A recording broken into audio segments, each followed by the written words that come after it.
Gurur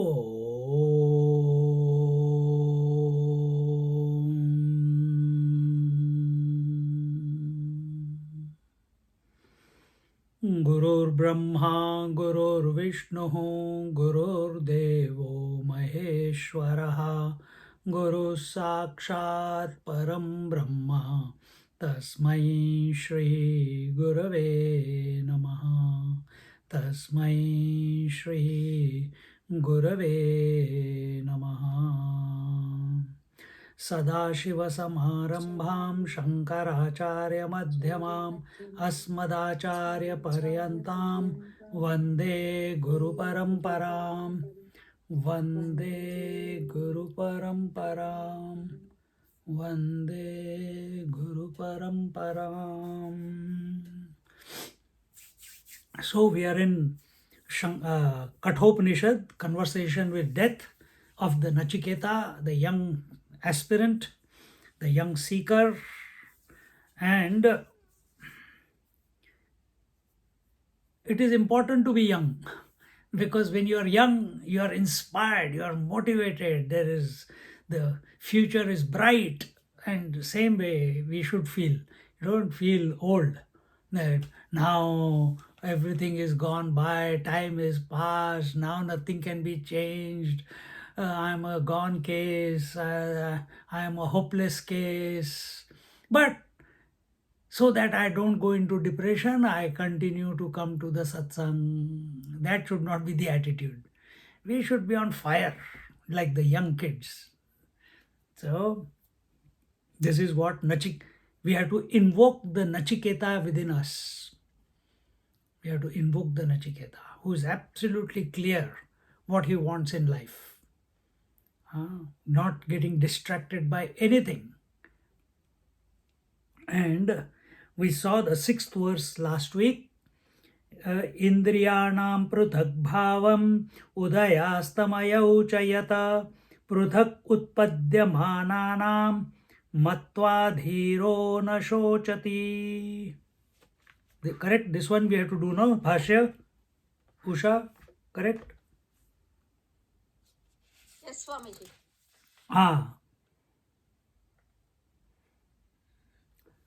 So now the practice, remember,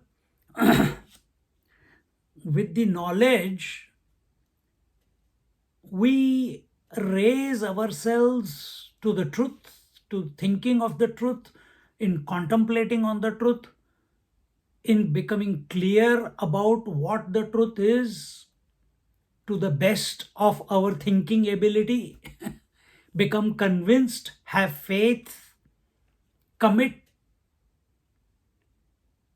All this is important. But unless and until this is not backed by some practice, we are ready. Yes, I know, I'm ready to dive, I'm ready to surrender. But I don't know how to surrender. I'm ready to be single-pointed, but I don't know how to be single-pointed. I understand everything. Then why is it not happening? Because you don't have the stamina to handle. You have to build up your stamina. And how does the stamina build up? That is the next 2 verses. Indriyanam pruthak bhavam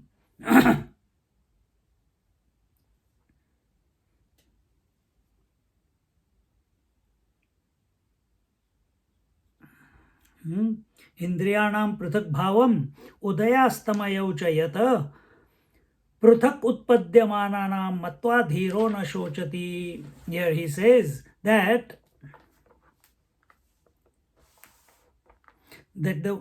last week we talked quite in detail about it, that the wise man, he is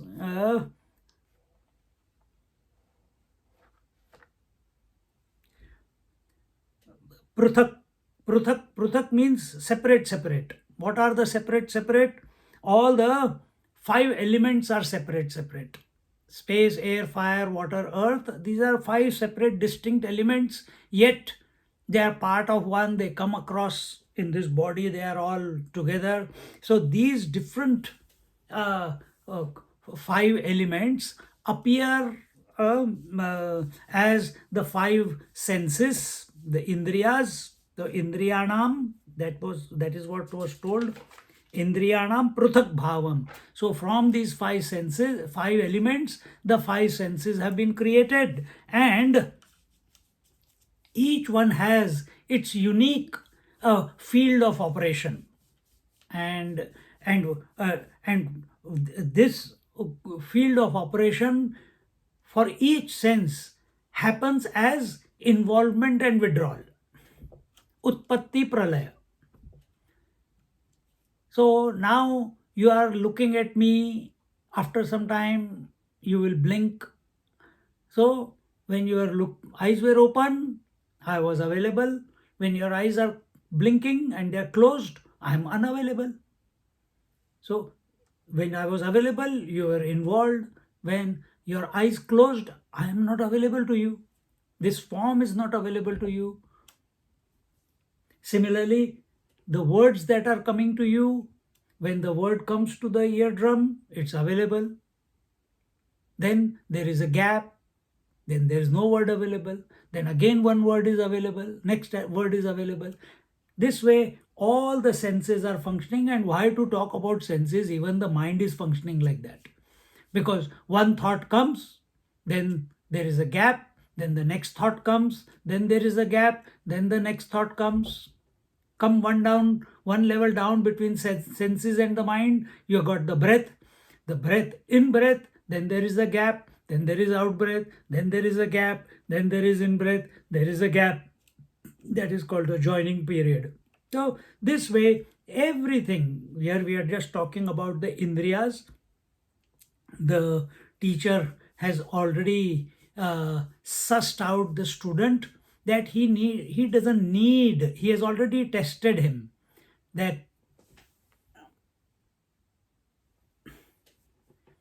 he has already tested him. Arey yaar, from India someone is calling, I don't know who it is. So where was I?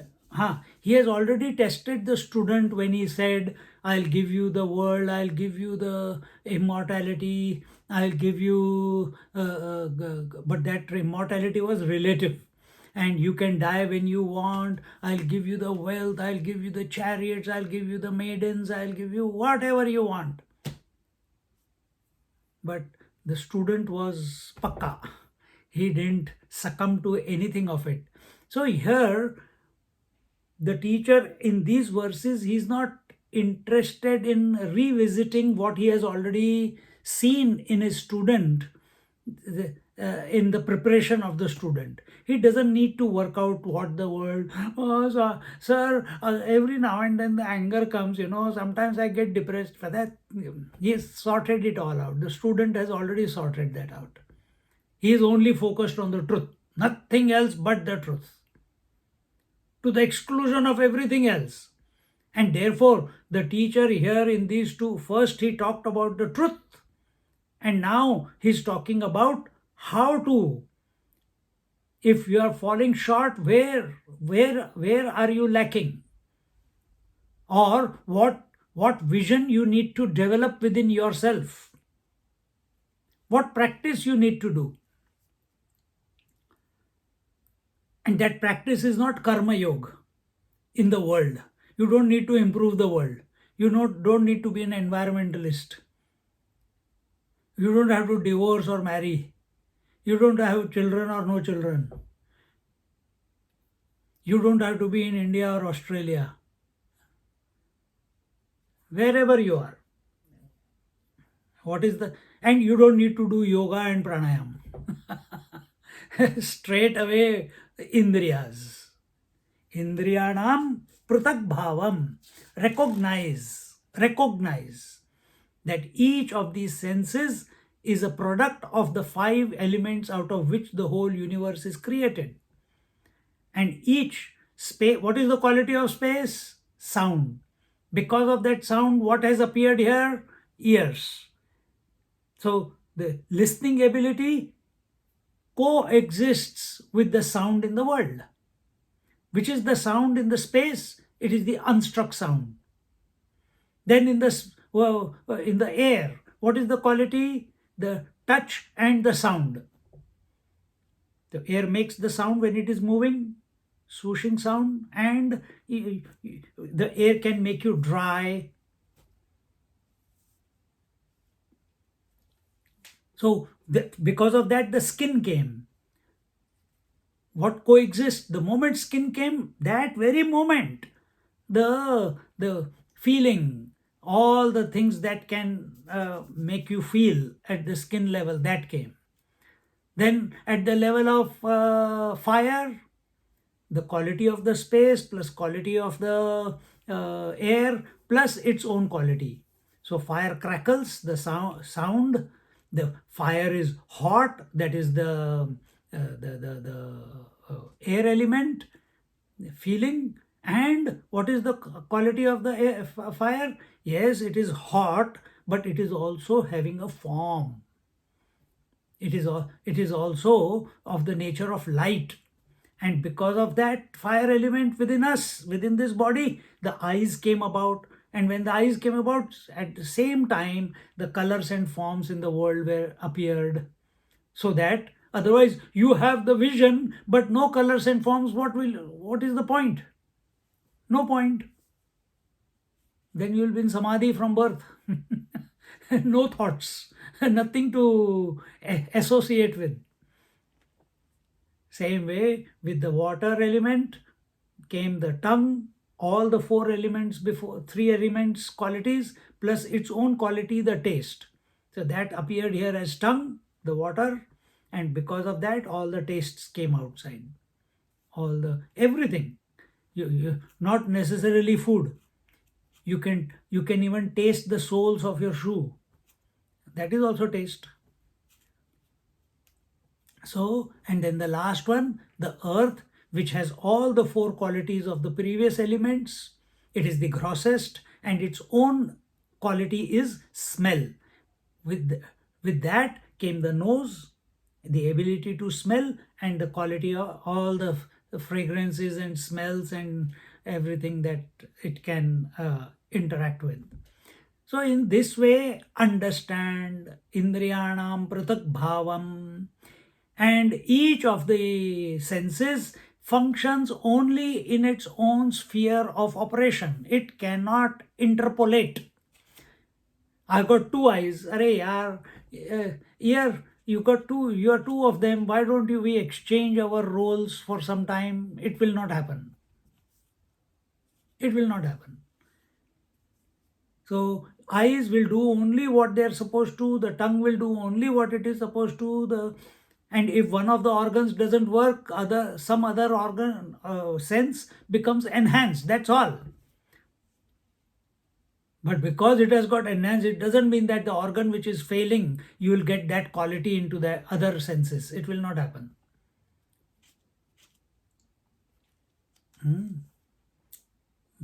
So in this manner, yeah.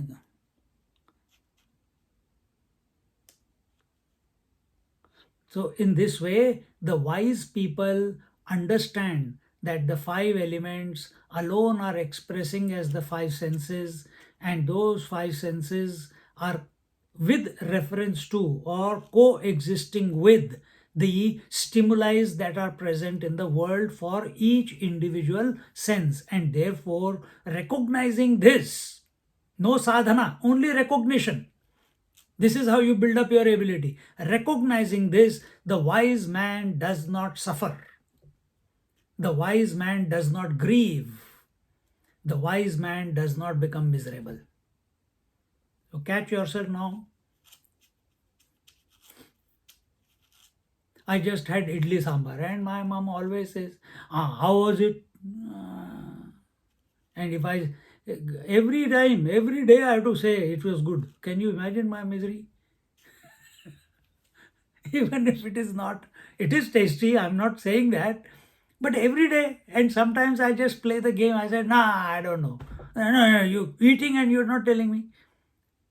If there is less salt, I said, for me, it doesn't matter. Less salt, more salt, less chili, lower chili. Yeah, no, no, you have to tell. Otherwise, others will not like it. So I have to tell. See, she makes sure that I live at the sensory level and I am fighting to go beyond the senses.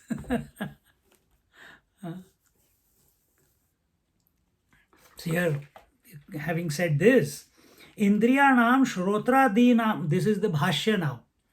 इंद्रियाणाम श्रोत्रादीनाम स्व स्व विषय ग्रहण प्रयोजनेन स्वकारणेभ्य आकाशादिभ्य पृथक उत्पद्यमानानाम अत्यंत विशुद्धात् केवल अचिन्मात्रात् अचिन्मात्रात् मात्र आत्मसुख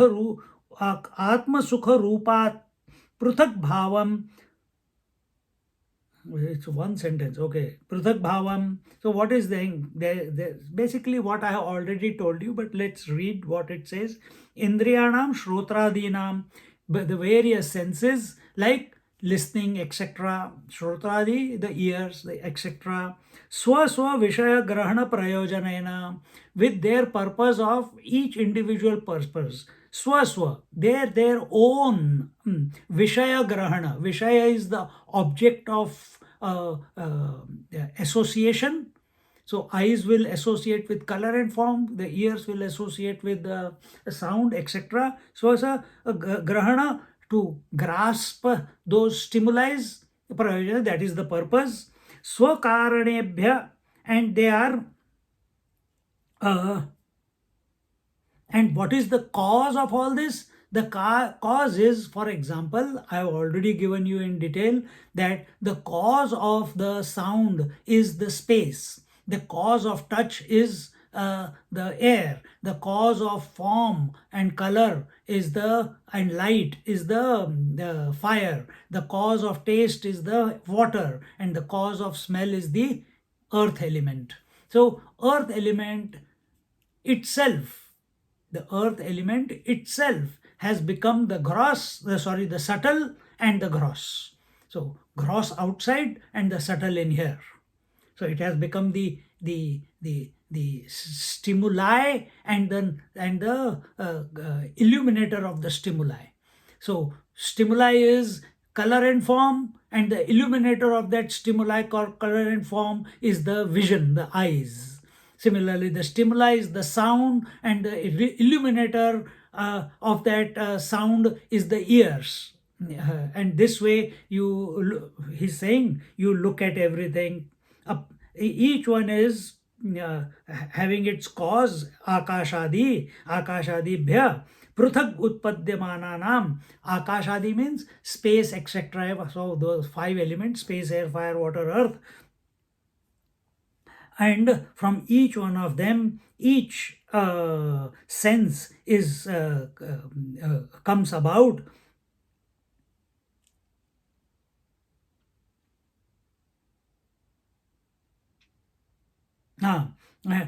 They come about.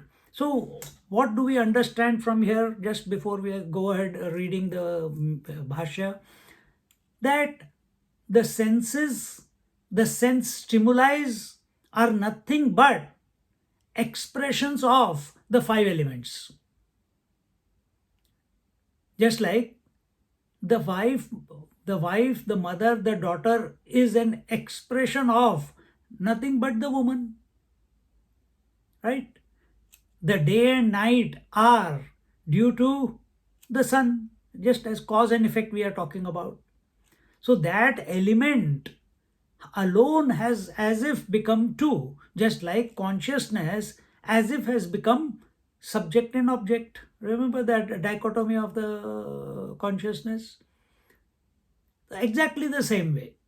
Here he is saying that the cause behind is the 5 elements. Those 5 elements alone are expressing as the gross stimuli and the subtle, the gross senses with the subtle abilities. We can say it that way.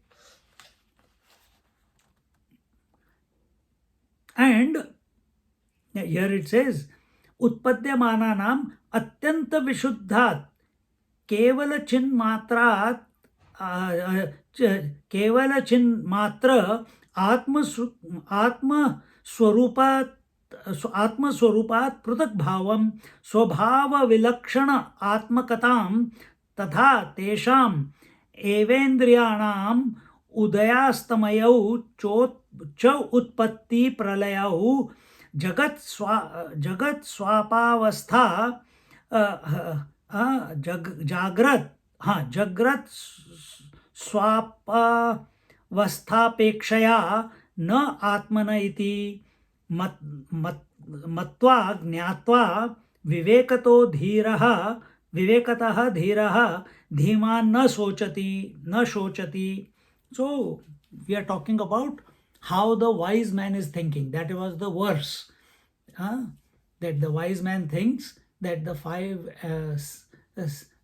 five elements alone become the five senses, and each of the five sense functions in its own stimuli, and the wise man, knowing this, does not grieve. That was the verse. So here he is saying that first he explained that the wise man, recognizing this, he had when he says here, where are we? Atyanta vishuddhat, in a very, very, without any impurity, vishuddhat, without any impurities, atyanta, not even an iota of impurity is there. And what? Kevala chinmatra atma swarupa, and recognizes the one and the only one, which is that chinmatra, the conscious principle. And how does he recognize this conscious principle? As atma swarupa, as I, as the self. Swarupa prithak bhavam. And how does he recognize this atma, the self, as separate from the senses? As separate from the senses. And here again and again the word bhav is used. So it's not a word. The word is not feeling, but it's the attention. Here we will say with faith that I am other than the five senses. Now, what is that feeling? What is that clarity? What is that which makes you accept that there is vision in the eyes without ever having seen the eyes? What is that within you which makes you accept there is a mind and there are thoughts, and you have never seen the thoughts and never seen the mind? That is the bhav. That is the bhav. What is that which makes you accept your husband or wife as a lifetime partner just after putting a garland around the neck? That is bhav. See? What is that which a sannyasi, when the teacher gives you sannyas, what is that which makes the sannyasi feel that he is not part of this world? He's the master of the world, in the sense that he is unaffected, uninfluenced by anything in this world coming and going. What is that? It's a bhava. Continuously committed to the truth. What is that? Bhava.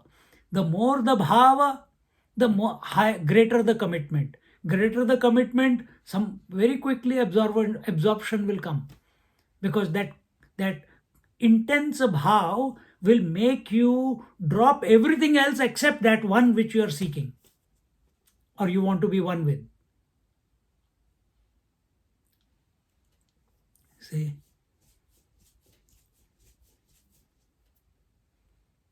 So here the wise men have recognized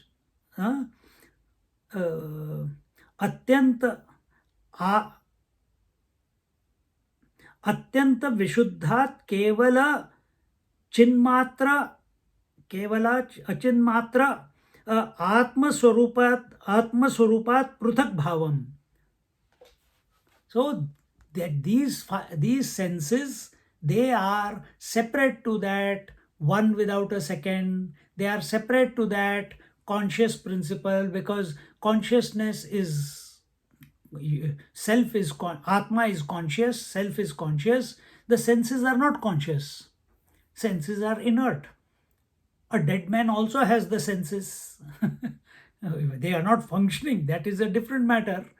But when they are functioning, and what is the difference between them functioning and not functioning?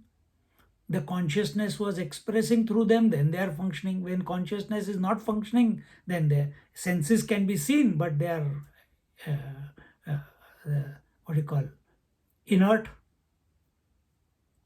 See, so he recognizes that these senses are inert, that these senses have no life of their own, they are not conscious, and I am the consciousness, and therefore bhavam, prithak bhavam, swabhava vilakshana atmakatam, and he recognizes that I am that consciousness, that it is my nature, that consciousness is my nature, which is not inert, which is conscious of these senses, that I am.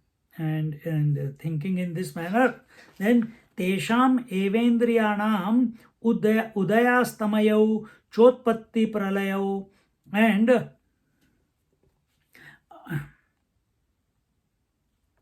that these senses are separate to the separate to each other, as well as separate to the self, and that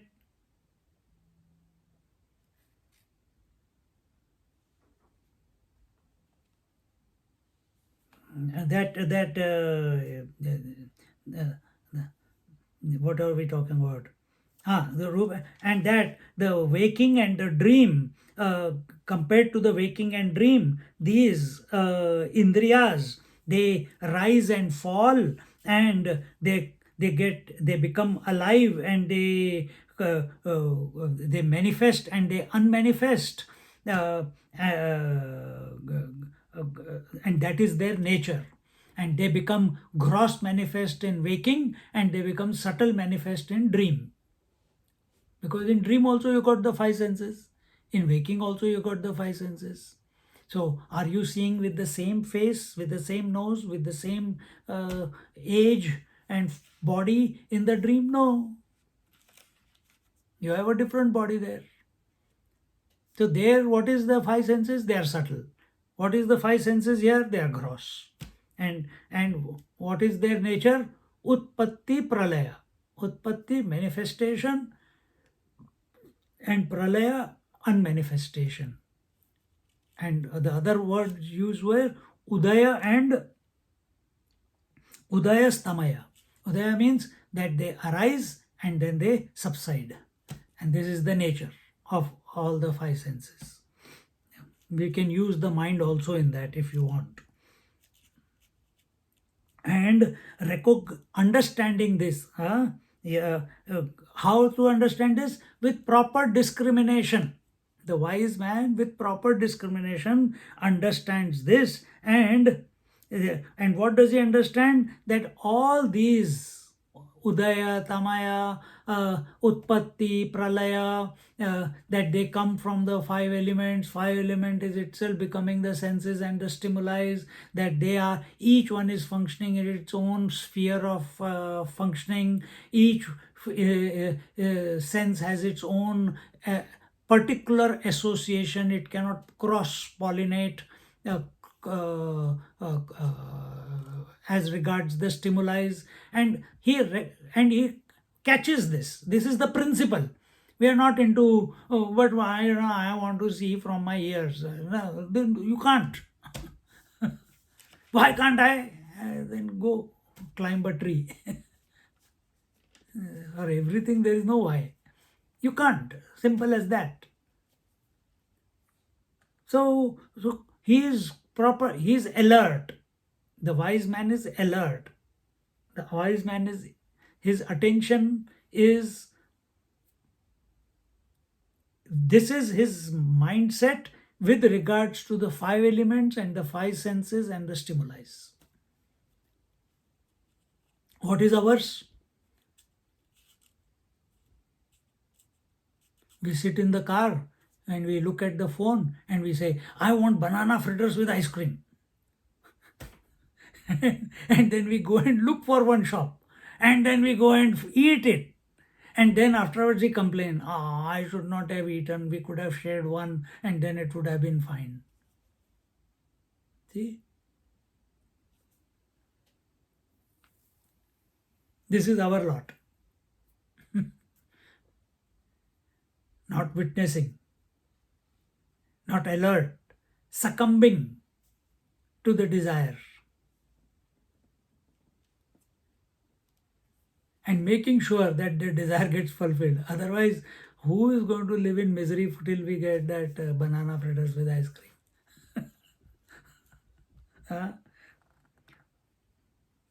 That all this, what we had just now told, all this is the state of the senses, nothing to do with me.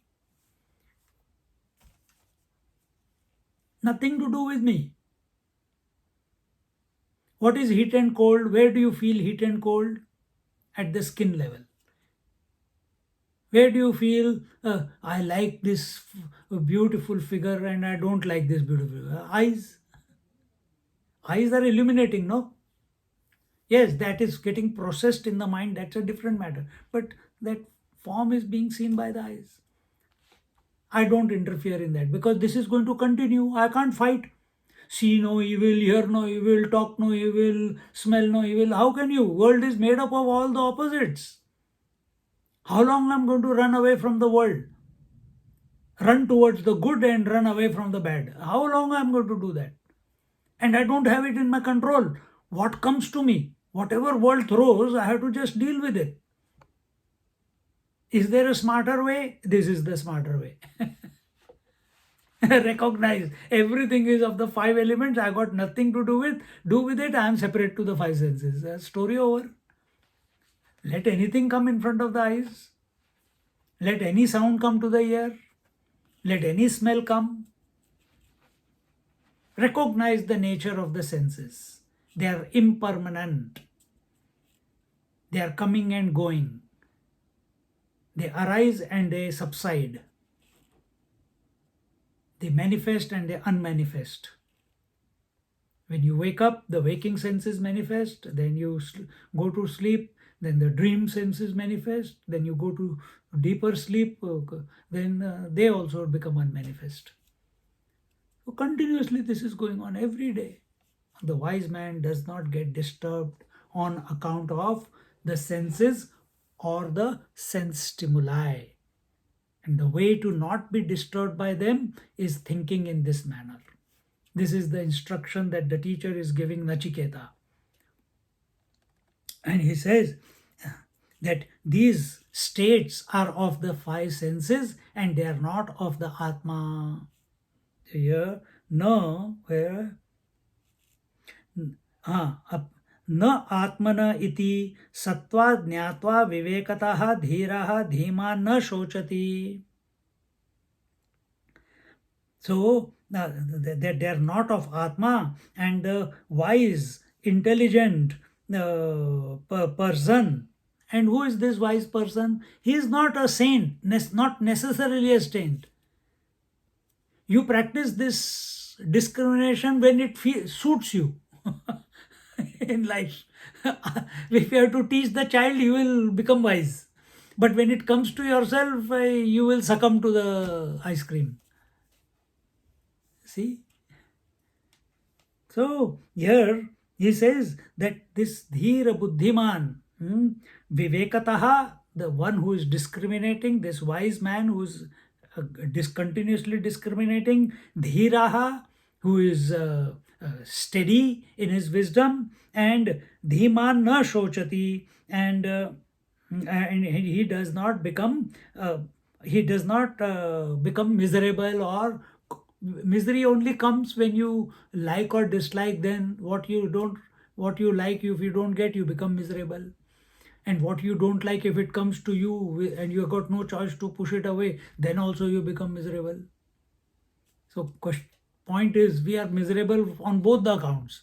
A wise man thinking correctly, he becomes immune to all miseries and grief. And therefore, आत्मनः नित्य एकस्वभावस्य अव्यभिचारात् शोककारणत्वात् उपपत्तेः, and and uh, because he's continuously staying, abiding in the poise of his own essential nature. And what is that poise? That poise is witnessing consciousness. That poise is sakshi, witness. See? And what is that sakshi doing? Arey yaar, the senses are doing what they are doing. What I have got to do with it? Stay with yourself. No reaction. Not even this comment.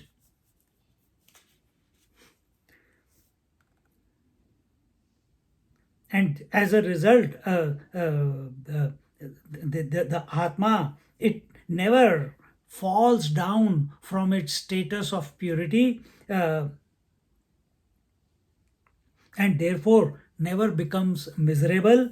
And here it says, Nitya Eka Swabhavasya Avyabhichara. Avyabhichara is does not get involved in anything. We say man is the company that he keeps. So company is going to decide, is it? The wise man understands, therefore he doesn't seek any company. He is complete in himself. He doesn't seek the company of the five senses. His existence is not dependent on the five senses. This is the conclusion. And if he has come to that conclusion, then he will not, avyabhichar is, he is not indulging in it, in the senses. Because if he indulges in the sense, the mind will like something and dislike something, immediately fall will come. But Atma by nature is pure, is pristine, is immaculate, is untouched, is infinite by nature, and that the wise man knows that is his nature. And so both see, the truth, when you are moving in this world, you should be clear in two things. One is, what is dukkha nivritti? Whatever is the cause of misery, that we have to remove or become immune to it. And the second side, positive side, is sukha prapti. So positive is gaining happiness, and the negative side is removal of everything that is the cause of misery. So duality is cause of misery. Oneness is nature of happiness. It's by nature happiness. So keep moving towards the oneness and don't get disturbed, reactive, indulge in the duality.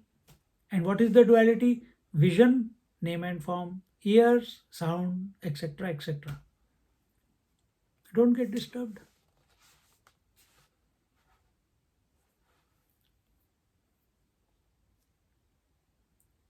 That does not mean that you are not going to talk to your children and not play with your grandchildren and not eat your food and I am not interested. No.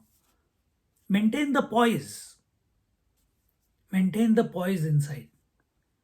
And from that poise, if someone needs to hear sambar was very nice, say it.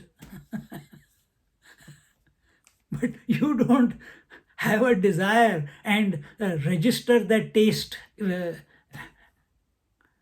associate with that taste. Our association is, it does not matter.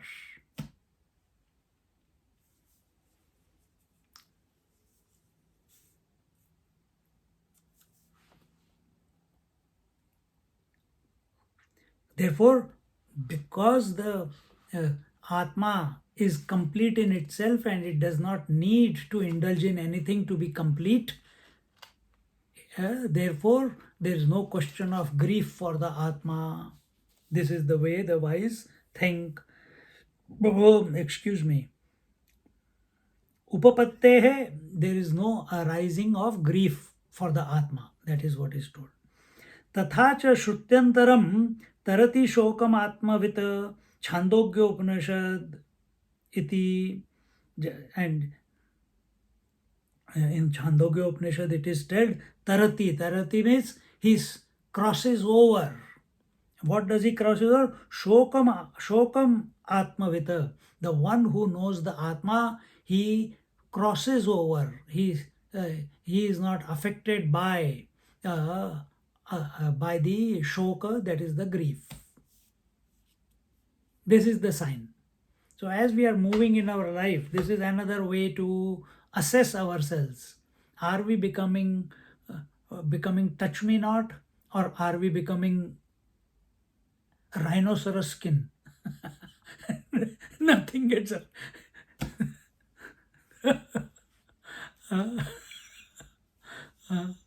Untouched, unaffected. And in this manner, Indriyanam prithak bhavam udayastamaya chayata prithak utpadyamananam matva dhiro na shochati. In this way, contemplate on this.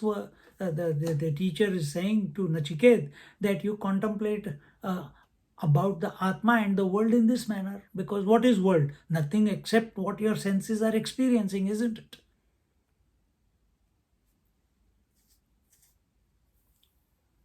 So suddenly a completely new way of looking at the world. That senses are functioning because there are sense stimuli and both of them are product of the five elements. Story over.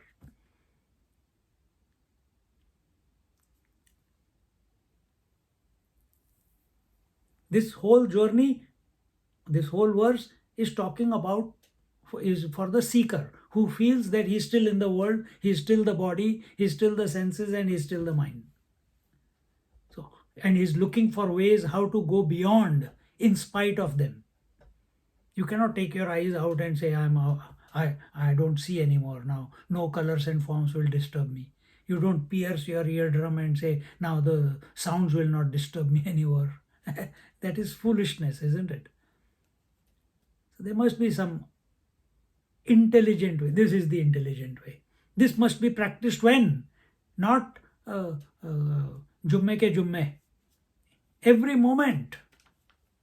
This is where your alertness is. This is where our alertness is.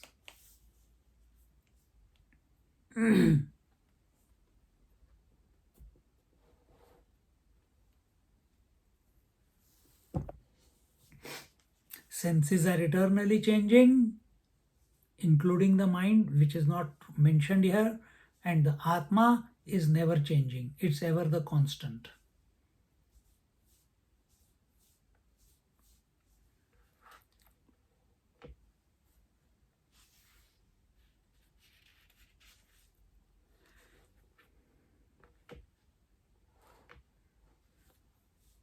So knower of the self, tarati.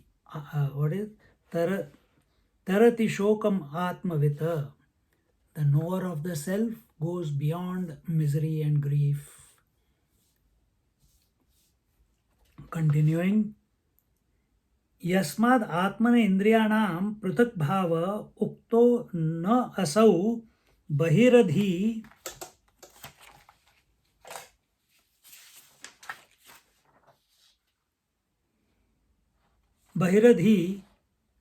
गंतव्यो यस्मात् प्रत्यगात्मा स सर्वस्य तत् कथमिति उच्यते.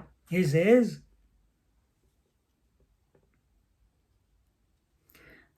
because there is Atma, therefore you are able to see the different senses, isn't it?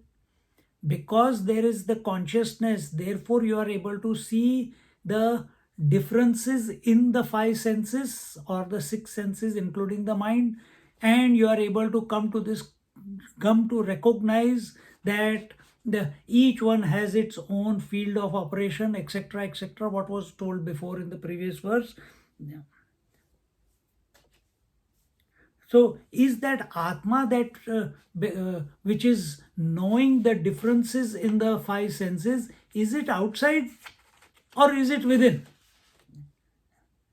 Don't here it says, "No, na asau bhairadi." Don't think that that Atma is outside. That Atma, because that Atma is the Atma of everything and everyone. Don't go looking for it, meaning don't embark on an objective search of the Atma. Don't embark on an objective search of the self. The one who knows the nature of these five senses and their stimuli, that self, that which is illuminating the five senses, knows. Illumination means the one who knows. Not only the five senses, but also the stimuli. Don't look for that self outside. Where is outside? It's again, outside is relative. If your attention is on the senses, outside is there in the world. If your attention is on the mind, then the senses become outside. If your attention is on the intellect, the mind becomes outside. If your attention is on the consciousness, then the intellect becomes outside. See? But all of them at different levels are nothing but objective in nature.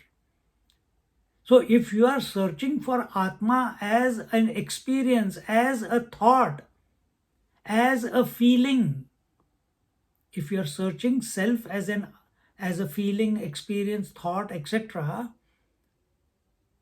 you're going the wrong way. Don't misunderstand. Don't search for the self outside. Then where is this Atma? This Atma by nature is the self of everything and everyone. By nature. Sun by nature is heat and light. See? Eyes by nature have vision in them. Similarly, what is Atma by nature? Atma by nature is everywhere. It's infinite in nature. In other words, it is the self of everything and everyone. This is being told at the relative level.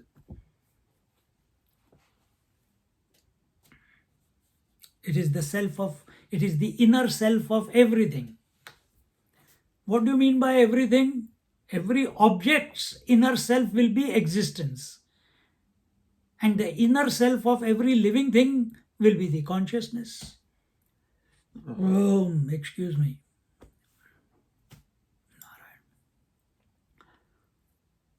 So it is the antaratma.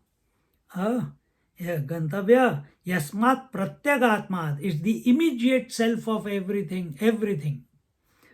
Tat katham iti uchyate. And keeping this thought in your mind, now we will explain to you. What is that? Indriyebhya param mano. Indriyebhya param mano. Manasa sattvam uttamam. Sattvadadi mahanatma. Sattvadadi mahanatma. Mahato avyaktam uttamam. Mahato vyaktam uttamam. Together.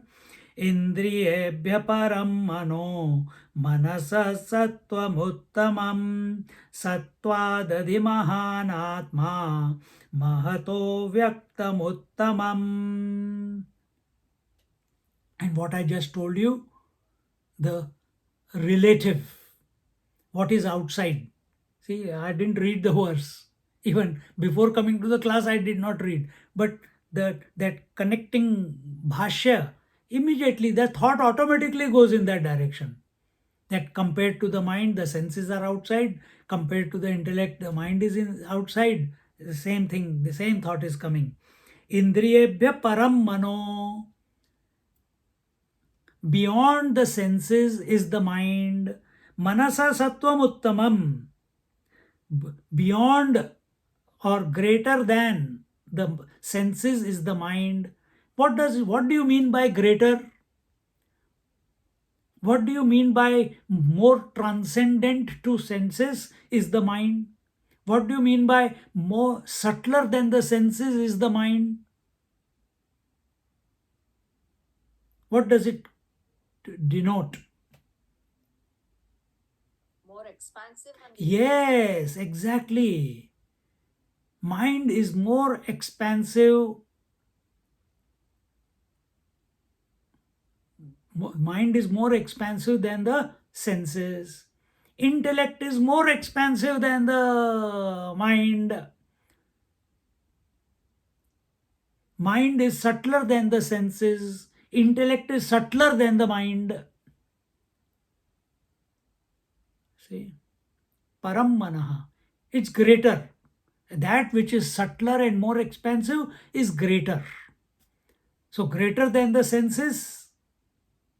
Well, we can go one step further. Greater than the objects of the senses are the senses. Greater than the senses is the mind. Greater than the mind is the intellect. Huh? Sattvam uttamam. Sattva mahan atma. And greater than the intellect, more expansive than the intellect, more shinier than the intellect, more pervasive than the intellect is the atma, the self.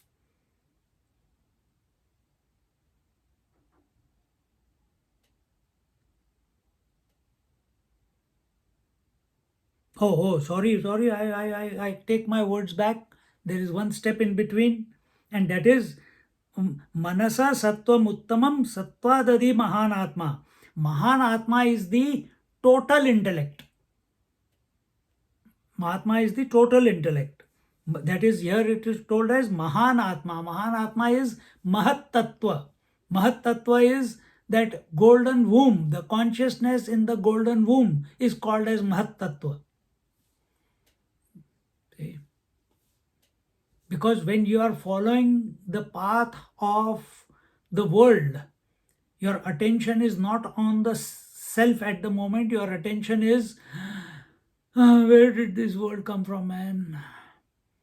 You have to find a way to negotiate through the data that is coming to you. And in that, sometimes we are presented with data which we may have not experienced ever in our life. Many times it happens. In dreams, it happens many times. So we wake up. Sometimes the people whom we know, they act funnily and we are surprised. Arey, ye kaise ho gaya?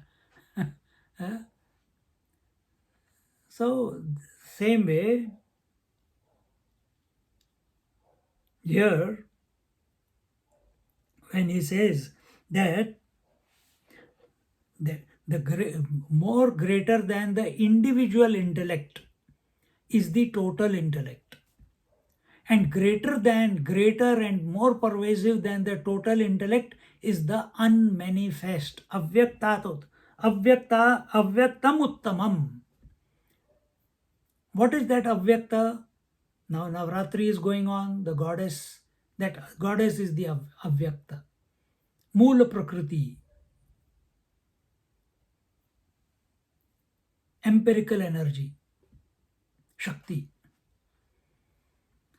So now again, recapping. Greater than the senses is the mind. Greater than the mind is the intellect. Greater than the intellect is the total intellect. Greater than the total intellect is the unmanifest energy, unmanifest Shakti, the unmanifest mind. Because Shakti is mind, unmanifest mind. And towards this he says, Indriyebhya param mana ityadi. And we have already said that so many times now, 2, 3 times we have repeated. Hopefully it goes and clicks. Now, this is not to tell other people, this is to recognize for yourself so that I don't. And now don't wish, Acha, intellect is greater than the senses and the mind. I think I am an intellectual. He will not reach anywhere. Recognize and live. Live that knowledge in your daily life, moment to moment. Don't succumb to the senses. Don't succumb to the mind. Only you will not succumb to the mind only when you have overcome the succumbing or indulging in the senses. You will not succumb to the fickle mind only when you live a life of conviction and intelligence and common sense. And only when you are focused on not intelligence about the world, but you are discriminating as to who am I, and your attention is still in the world, then yes, you might come to the total intellect, because you read this verse that the atma is the atma of everything and everyone. You don't need to go that way. You don't need to go that way.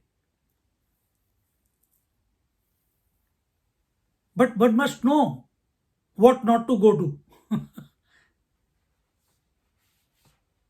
But this, you may not be wanting to go, and when you go, suddenly you feel at one moment with the whole universe. I feel I like to hug the tree. I feel like hugging every person on the road. I feel like hugging the ant and mosquito also.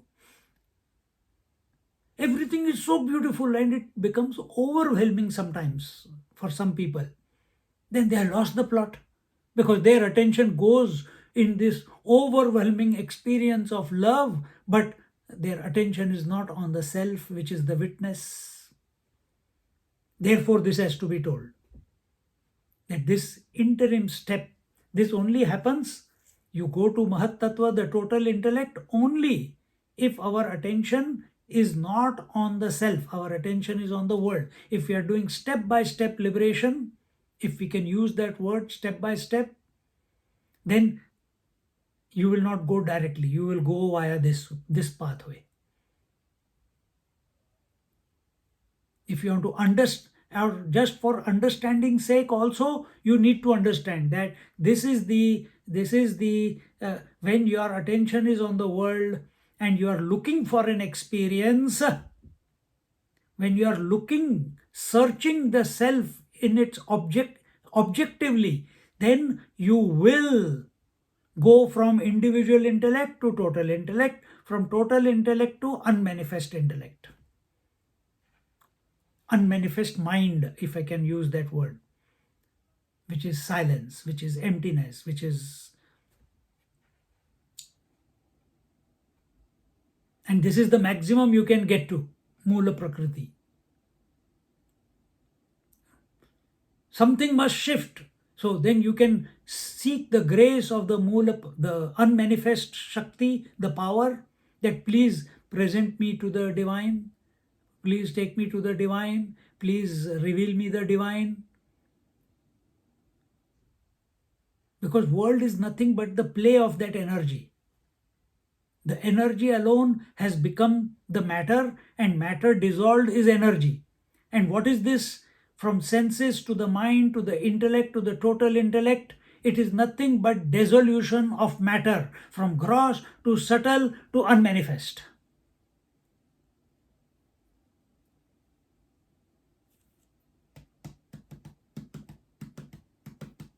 This is what is taking place. But attention is still predominantly on having an experience. This is what happened in Katha Upanishad, where Indra went to the blade of grass, and when all his warriors they had defeated, he went, and he surrendered to that blade of grass, and he says, I know you must be someone great. And then instead of the reality revealing, the goddess revealed, and he says, who is that who was holding this blade of grass, whom even I cannot destroy? What is that power? What is that reality? Or what is it? Then she says, then she educates Indra. Indra is the lord of the mind, meaning the ego. She educates the Indra that that is that reality. And once that is the goddess or the Shakti or the energy reveals it, then there is no doubt about it, because you the goddess doesn't come to an unprepared fellow. She will only come to a person who is purified, who is not indulging in unwanted things. Only then she reveals herself. All this is intertwined, from gross dissolution of the gross, the dissolution of the subtle, and coming to the unmanifest. And when you come to the unmanifest, then what do? What is the other option? One is seeking the grace of the unmanifest to reveal the truth. That revelation of the truth will be only at a, she is talking and you will, when she speaks, either you realize or you become confused. Hopefully you will not get confused. The other is that when the unmanifest comes about, that is your experience, the mind becomes zero, you recognize you are the conscious principle, you be the conscious principle. So these two approaches are there. So this is here, from the worldly point of view, we are going to the source. In Vedanta, we don't begin from the worldly point of view. We begin from the self and we conclude in the self. That's all. So here he says, Arthanam iha indriya samana ajatiya ajatiyatvad indriya grahanena eva grahanam पूर्ववदन्यत सत्व शब्दात बुद्धि ही इह उच्यते. So he says here in this seventh verse, we have already the relative subtlety we have already told, and he says that all the senses, they are, see, there are three types of differences in creation. The first difference is vijatiya. Vijatiya means what? That vijatiya means that the mountains are not human beings. Human beings are not trees. Trees are not stones. Stones and so on. Different species. Gross cannot be inert, and gross cannot be subtle, and subtle cannot be gross, something like that. When we look outside in the world, there's so much variety is there, and vijatiya means different varieties, different species. Vijatiya means within one species there are differences. Within one hand there are 5 fingers. Within one body there are so many limbs and so many senses, isn't it? This is vijatiya. This is sajatiya. Vijatiya will be, this body is not that body.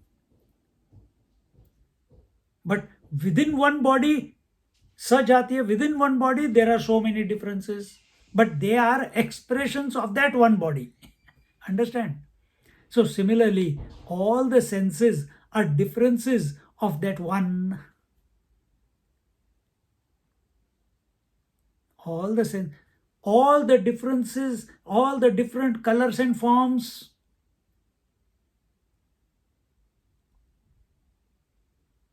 what are they dependent on? Eyes. All the sounds are dependent on ears. See?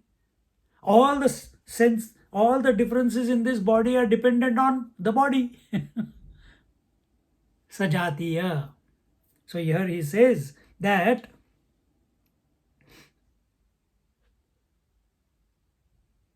that because they are the if you are attached to the senses, here is very very important point. If you are indulgent in the senses, if you are attached to the senses, if you give value and importance to the senses, automatically, whether you like it or not, the stimuli also you get attached to. Sajatiya.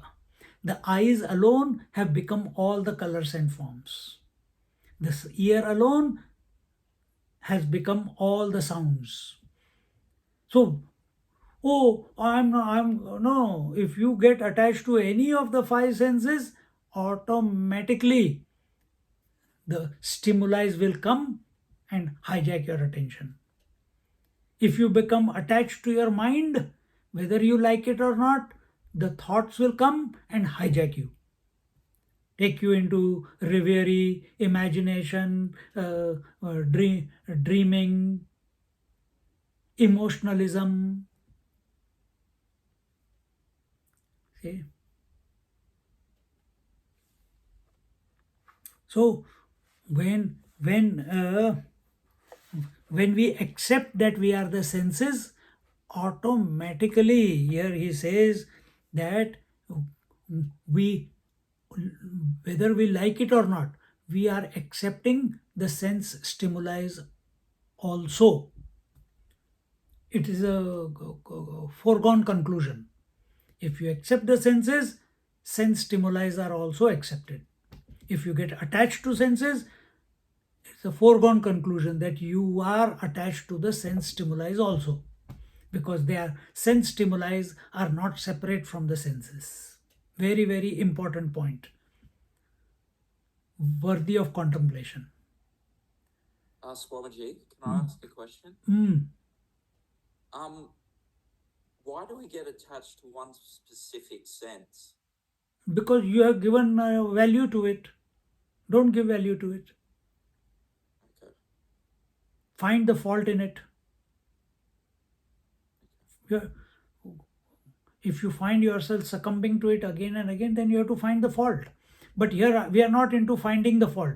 We are here seeing that the five senses have come from the five elements. The five elements is what the whole creation is made up of, and those five elements are expressing as I explained. And those five elements which are expressing as these senses, those senses are not separate from the sense stimuli that they are illuminating. Correct? So here he is saying that don't get attached, don't get involved, don't get associated with the senses, because if you get associated with the senses, you are automatically, by default, getting associated with the sense stimuli. And they will throw you up and down, this way and that way, which we have all experienced. Isn't it? You want to experiment, you go out on the street, or you put the TV on, and if the beautiful flower is there, or a beautiful girl is there, or a beautiful the Italian gondola is there, you keep looking at it. Oh, I wish I was there. It is, where am I? In Australia, in the middle of the storm and rain and this. I wish I was there. You will dream that night of the same thing. And in the morning also the same thought will pursue you. Why? You allowed your eyes to be available to that stimuli. So it creates an impression. When it creates an impression, that impression becomes a desire. Understand this, understand this. So we are trying to root out the association or attachment with the senses by recognizing, as we did in the previous verse and this verse. And then he says, everything else is as it was told in the previous verse about the senses. So look at both the verses together to get the complete thought. And what was told in the previous thought? In the first chapter, third verse. What was the first chapter, third verse? Where are we?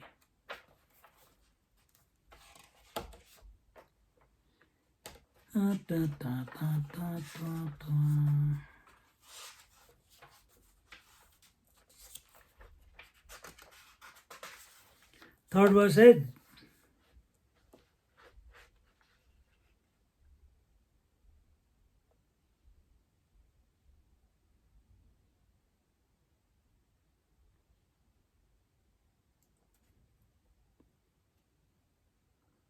oh, chapter 1, third, Valli 1, Valli 2, Valli 3, Valli 3, third verse.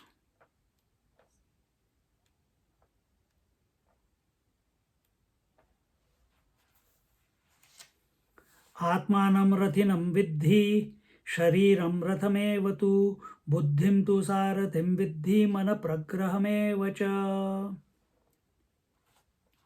Understand, recognize that the self is the lord of the chariot called the body, and the self sits within this body as if, and the body is the chariot. The intellect is the charioteer, and the mind is the reins. So just recognize that you are. In another way, you can say your chariot is the car. You don't sit in the car, you sit in the car to reach a destination. When you reach the destination, you say, hey, your house door is very close, I want to bring my car inside. Can you do that? Can you do that? No. So what do? You get out of the car and get to wherever you have to get to. Maybe a movie theater, maybe someone's house, or into your own house.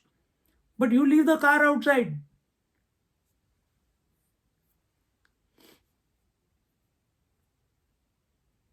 Why don't you leave this car? What is this car? This car is the body, is that of the car. What are the senses? The windows in the car. What is the steering wheel? The intellect. And in the car, the brake and the accelerator, they will be the reins with which you control the speed and turn this way, that way. So you don't take, just like you don't take the car inside, why do you want to take the body in realization? You have to drop the body. And how to drop the body? Not by killing it, not by suicide, not by immolation, not by drowning. We are talking about realization while living. We are not talking about posthumous realization. Then how do I drop the body? I know how I get out of the car and leave the car parked. You leave the body parked in one place and get out of the body, man. Then go where? If you think, oh, I have to go, then you will have an outer body experience. But more better than that, think in these verses, these two verses. And when your attention is on that principle, which is other than the five elements and the senses and the sense symbolize, and you see, recognize how you are committing sabotage after sabotage after sabotage every moment as you go along through this life by self-indulgence in the senses. Immediately you will stop it. You'll put the brake on. Enough. I don't want any more fines and demerit points. Okay. Turn within. Focus is on the self. Now Tesla car has come, automatic driving. All you have to do is sit. You don't have to do anything. It's slowly coming to realization. Even the car or the driver of the car. Before we used to drive the car. Now the car is driving itself and you have to just sit and program.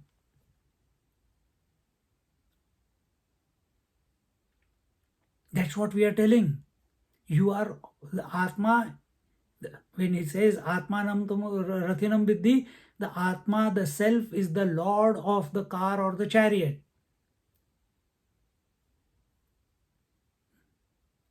The chariot has its own journey. You be the untouched one, you be the uninvolved one, you be the unattached one, you be the unassociated one. That is what is told. And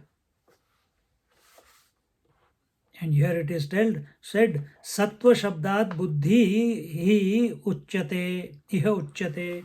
The word Sattva is talked of as intellect. Sattva means pure.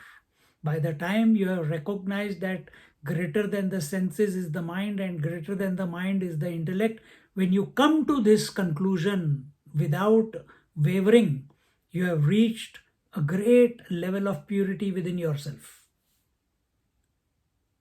And when you say the intellect is the total intellect, then you have reached even greater impurity. But only at the relative level. You can bypass the totality. The verse doesn't say that. Verse is not suggesting that. But that is one other option. Now, anyway, the topic is not over. The topic continues. We read the next verse. I said 2 verses, 3 verses are going together. Let me see if the 4th one also is. No, these 3 verses, the 6th verse, 7th verse, and 8th verse, they come together. They are the superlatives. The next one says, Avyaktatu para purushaha. Avyaktatu para purushaha. Vyapako linga evacha. Vyapako linga evacha. Yam nyatva muchyate jantuhu. Yam nyatva muchyate jantuhu. Amrutatvam cha gacchati. Amrutatvam cha gacchati. Together. Avyaktattu parah purushah vyapako linga evacha yam nyatva muchyate jantuhu amrutatvam cha gacchati. He says, great. So what was the sequence till the last verse? I'll say the whole thing so that we are in tune with what the topic is going. We saw that the 5 elements themselves become the 5 senses, and each sense is not separate to the stimuli that it illuminates. And then the second verse, the wise people who know it this way, they do not grieve.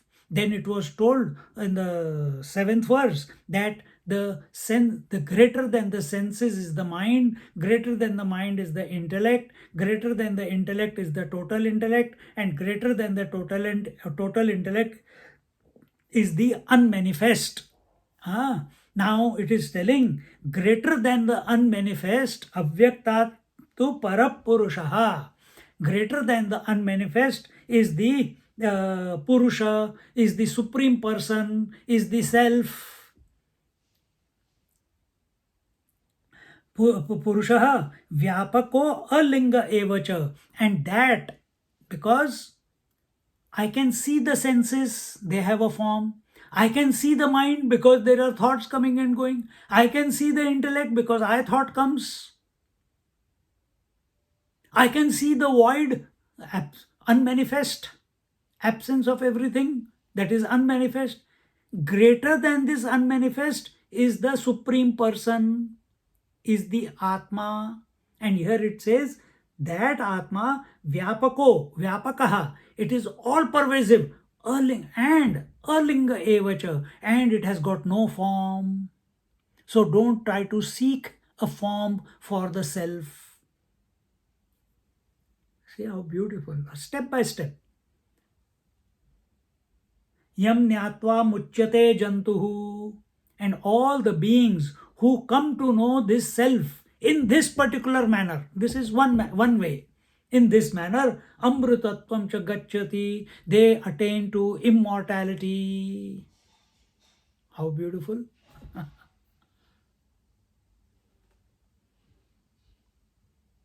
So what we are trying to do here, in degrees, we are making ourselves, we are shifting our attention from the gross to the subtle to the unmanifest, and from unmanifest we come to be the self, and then don't try to seek the self, be the self.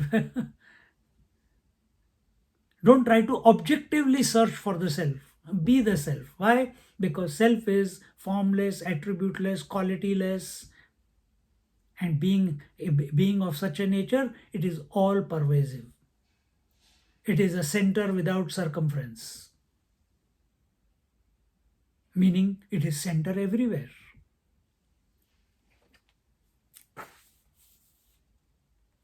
Recognize in this way. What is it?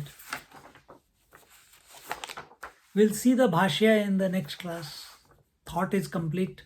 So, the Sanskrit commentary on it, we'll see it in our next class. Keep this thought. Remember the 3 verses. I can test you on it. What, in Upanishad class also test? Yes, Sanskrit class is not enough. Now, but keep repeating it to yourself again and again and again and again and again till your mind by default thinks like that. And suddenly, one moment, it will go into that contemplation and everything is over. Or everything then begins afresh. Whichever way you put it. Om Purnamada Purnamidam Purnat Purnamudachyate Purnasya Purnamadaya Purnamevavashishyate. Om Shanti Shanti Shanti. Harihi Om Shri Gurubhyo Namaha. Harihi Om. Sit quietly for a moment.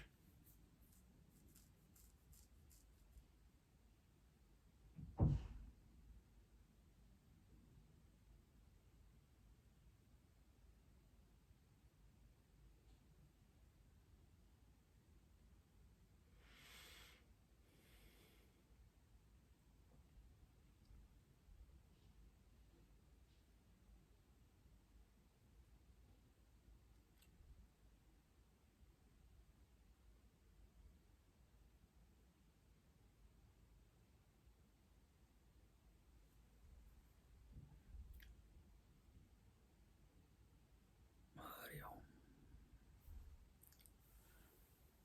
Hari Om.